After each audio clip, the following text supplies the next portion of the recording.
కీర్తనల గ్రంథం 84వ అధ్యాయం 10వ వచనం. నీ ఆవరణములో ఒక దినము గడుపుట 1000 దినముల కంటే శ్రేష్టము. భక్తిహీనుల గుడారములలో నివసించుట కంటే నా దేవుని మందిర ద్వారమునొద్ద నుండుట నాకు ఇష్టము. చాలు. పరిశుద్ధ గ్రంథముల నుండి చక్కని మాటలు. నీ ఆవరణములో ఒక్క దినము గడుపుట 1000 దినముల కంటే శ్రేష్టము.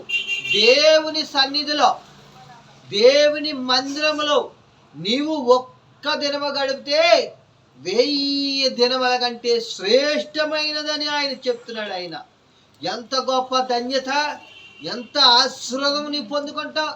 ఒక్క దినము గడిపితే 1000 దినములంత బలాన్ని దేవుడు ఆశీర్వాదాన్ని ఇస్తాడు. ఆయన అది శ్రేష్టమంట. చాలా విలువైన సమయం అది. నీవు ఎన్ని దినములు దేవుని సన్నిధిలో గడుపుతావో అన్ని దినములకే 2 దినములైతే 2000 దినములు అంత ఆశీర్వాదాన్ని ఇస్తాడు.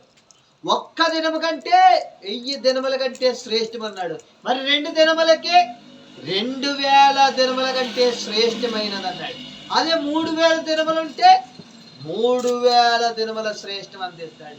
నీవు రోజు దేవుని మందిరానికి వెళ్తే నీకు అన్ని వేల దినములు శ్రేష్టమైనవిగా మారుస్తాడు దేవుడు. నీ రోజుని దేవుడు ఆశీర్వాదం చేస్తాడు.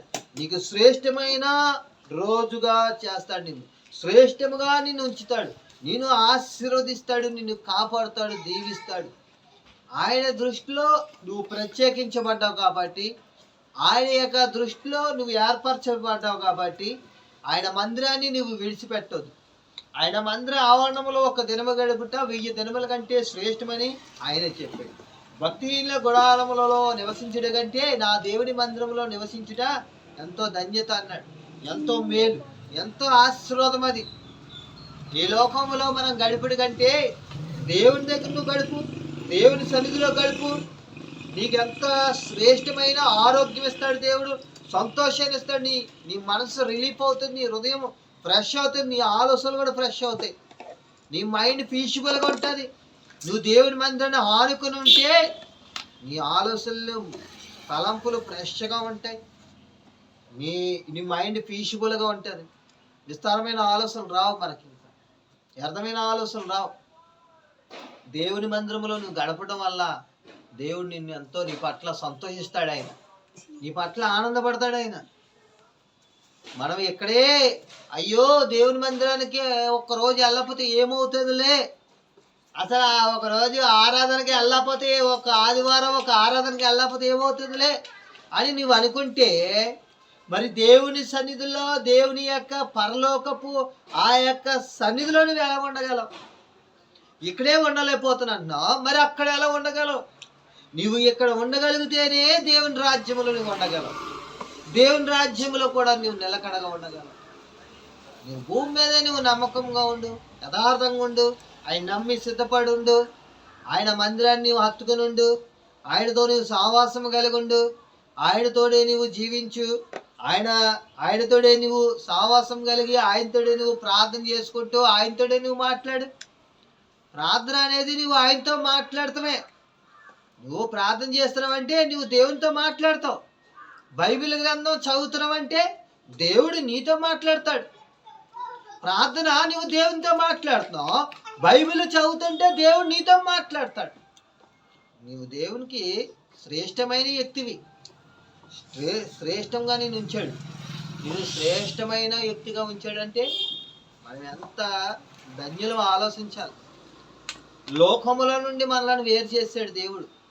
లోకముల నుండి వేరు చేసి పరలోకానికి దగ్గర చేశాడు. మనల్ని దేవుని మందిరానికి దగ్గర చేశాడు. దైవజనులు, పాస్టర్ల కుటుంబాలకి దగ్గర చేశాడు. సంఘ సహవాసానికి, సంఘ బిడలకు దగ్గర చేశాడు. దేవుని సన్నిధికి దగ్గర చేశాడు. ఆయన దేవుని సహవాసానికి దగ్గర చేశాడు. ఆయన ఎంత మన ధన్యుల అసలు. నిన్ను శ్రేష్టమైన వాడిగా నిన్ను పుట్టించాడంటే, నిన్ను ఎంత గొప్ప ఆశీర్వాదం నీకు ఇచ్చాడంటే, నిన్ను కాపాడుతున్నాడంటే ఎంత ధన్యత. మనం నీ ఆవరణములో ఒక్క దినము గడుపుట 1000 దినముల కంటే శ్రేష్టము.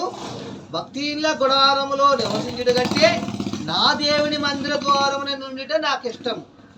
ఎవరి మందిరంలో ఉంటే దేవునికి ఇష్టమంట? దేవుని మందిరములో ఉంటే దేవునికి ఇష్టం. ఆయన మందిరములో నువ్వు గడిపితే దేవుడు సంతోషిస్తాడు, దేవుడు ఆనందిస్తాడు. నిన్నేమి చెడిపోమని ఆయన యేసయ్య చెప్పట్లేదు కదా, చెడు దారికి వెళ్ళిపో అంటలేదు కదా, నువ్వు వ్యర్థమైన ఆ పనులు చేయమని అంటలేదు కదా, నిన్ను వ్యర్థముగా పాపం చేయమనట్లేదు కదా దేవుడు. వ్యర్థమైన చోట్లకి వెళ్ళి నువ్వు ఇష్టం వచ్చినట్టు చెడిపో, నువ్వు పాపములో కూరిపో, నువ్వు ఎక్కడికెక్కడికి వెళ్ళిపోయి నువ్వు ఇష్టం వచ్చినట్టు జీవించు, నువ్వు పాపంలో పడిపో, నువ్వు ఏం చేసినా నాకు ఇష్టమే అంటున్నాడు ఆయన. అంట్లా నువ్వు బాగుపడాలి. ముందు నువ్వు ఎంత పాపివైనా నువ్వు బాగుపడటమే ఆయనకి ఇష్టం. నువ్వు బాగుపడాలి, దేవుని దగ్గరికి రావాలి, దేవునికి ఆ సన్నిధి మానకనుంటే ఆయనకి ఇష్టం. నువ్వు దేవుని దగ్గరికి రా, దేవుడు నిన్ను బాగు చేస్తాడు. నువ్వు దేవుని సన్నిధికి వస్తే దేవుడు నిన్ను బాగు చేస్తాడు, నిన్ను నీ కుటుంబాన్ని బాగు చేస్తాడు, ఆశీర్వదిస్తాడు, కాపాడుతాడు, రక్షిస్తాడు, భద్రపరుస్తాడు. ఆయన ఎంత గొప్ప దేవుడు. నా దేవుని మందిర ద్వారమునంతా నుండిట నాకు ఇష్టం అన్నాడు. ఆయన మందిరంలో ఉంటే దేవునికి ఎంతో ఇష్టం అన్నాడు. మనం ఆయన మందిరంతో ఉండాలి, హత్తుకుని ఆయనకి ఇష్టం. మొట్టమొదటిగా నీ ఉండవలసింది పరలోక రాజ్యానికి దగ్గరగాని ఉండటం దేవునికి ఇష్టం.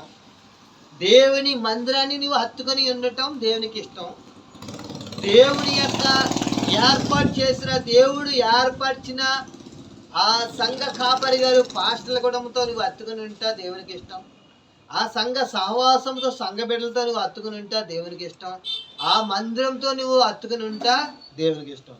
ఆ మందిరంతో నువ్వు ఉంటే దేవునికి ఇష్టం. మందిరములో దేవుడు నిన్ను చూడాలనుకుంటున్నాడు. దేవుడి వైపు చూడు, దేవుడు నీ వైపు చూస్తాడు. దేవుని సన్నిధిని విడిచిపెట్టవద్దు. దేవుని ఆరాధించు, దేవుని కీర్తించు, దేవుని స్తుతించు, దేవుని మహింపరచు, దేవునితోటే ఉండు, దేవుని మందిరాన్ని హత్తుకుని ఉండు. నువ్వు ఏం చేస్తున్నావో దేవునికి తెలుసు. నువ్వు ఏ పని చేసుకుంటున్నావో, ఏ జాబ్ చేసుకుంటున్నావో, ఏ గవర్నమెంట్ జాబ్ చేసుకుంటున్నావో, ఏ ప్రైవేట్ జాబ్ చేసుకుంటున్నావో, ఏ పని చేసుకుంటున్నావో, ఏదైనా సరే నువ్వు పని చేసుకుంటున్నావో, జాబ్ చేసుకుంటున్నావు, ఏం చేసినా సరే దేవుని మందిరాన్ని నువ్వు విడిచిపెట్టద్దు. దేవుని మందిరాన్ని హత్తుకుని ఉండు. నా దేవుని మందిరంలో ఉండుట నాకు ఇష్టమన్నాడు ఎవరో? యేసయ్య.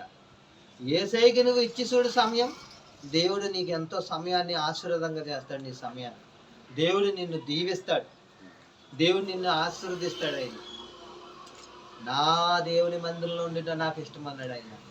ఆయన ఒక్క దినము ఆయన ఆవరణంలో గడుపుట కంటే 1000 దినముల కంటే శ్రేష్టం అన్నాడు.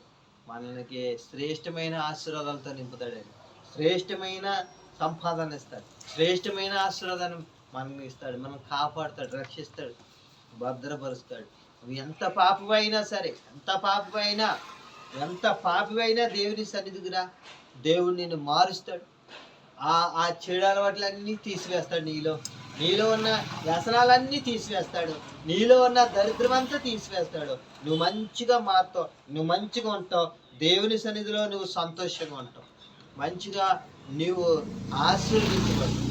ఆయనకి శ్రేష్టమైనది దేవుడు నీకు ఇస్తాడు, శ్రేష్టమైన జీవితాన్ని ఇస్తాడు, శ్రేష్టమైన ఆశీర్వాదాన్ని ఇస్తాడు. అటు కృప దేవుడు పరిశుద్ధ వాక్యం మనందరికీ బాగా దీవించి ఆశీర్వదించాడు. ఆమేన్.